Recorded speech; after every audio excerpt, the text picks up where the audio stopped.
In this video, I'll explain what microfracture surgery is and how you can maximize your recovery.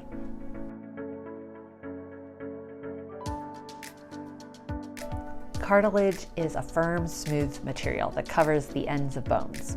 Inside your knee, you have cartilage on the end of your thigh bone and on the top of your shin bone, as well as behind your kneecap. This cartilage has a twofold purpose. It provides shock absorption to protect the underlying bone, and it provides a smooth surface for movement to occur without much friction. When cartilage is damaged, it doesn't heal as easily as muscles or tendons because it doesn't have blood supply. Blood brings the necessary ingredients for healing. In some cases, when cartilage is damaged, a surgeon performs a procedure known as microfracture. This involves drilling or scraping through some of the damaged cartilage and into the bone. It causes some intentional bleeding. The purpose of doing this is to help the body repair the damaged cartilage by building fibrocartilage at the site of the microfracture. It's similar to a situation where someone gets a really deep cut in their arm and the body heals, produces more skin to cover the wounded area, but it might not look exactly like the previous skin. For example, the new skin may not move or stretch quite as well. It's often referred to as scar tissue, and while it's not the same as the original skin, it still serves an important purpose. Likewise, the fibrocartilage that is built following microfracture is not exactly the same cartilage that you're born with, but it too can serve an important purpose if it's treated correctly. New fibrocartilage inside your knee is relatively fragile at first. It needs to become stronger and more resilient before you'll be able to return to your normal activities without pain. Traditional rehab following microfracture uses a muscle-first strengthening approach with the hope that stronger muscles will take pressure off of and protect the fibrocartilage. The problem is that the exercises that strengthen muscles typically put too much pressure on the fragile fibrocartilage. Instead, my clients use what is called joint-first strengthening. It's a twofold process.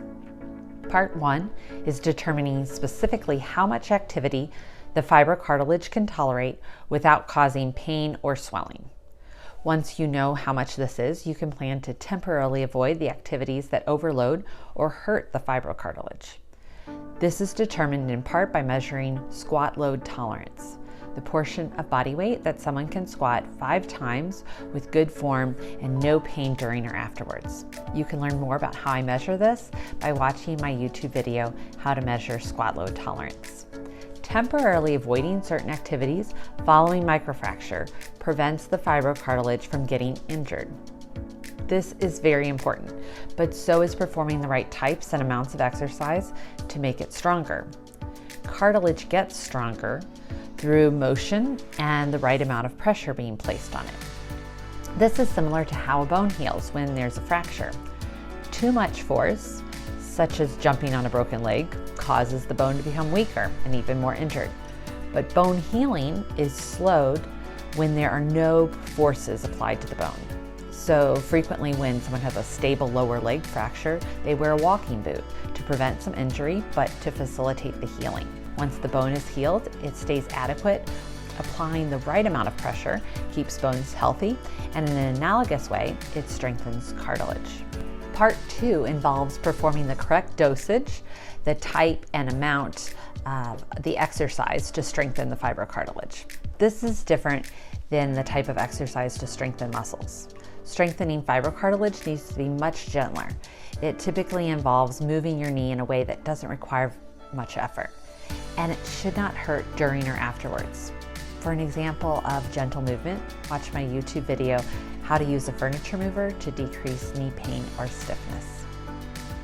Strengthening the fibrocartilage, or for that matter, strengthening any type of cartilage, is a slow process. It happens over several weeks or months, and it's important to periodically remeasure how much force the cartilage can tolerate, and based on those remeasurements, make the exercises gradually more challenging.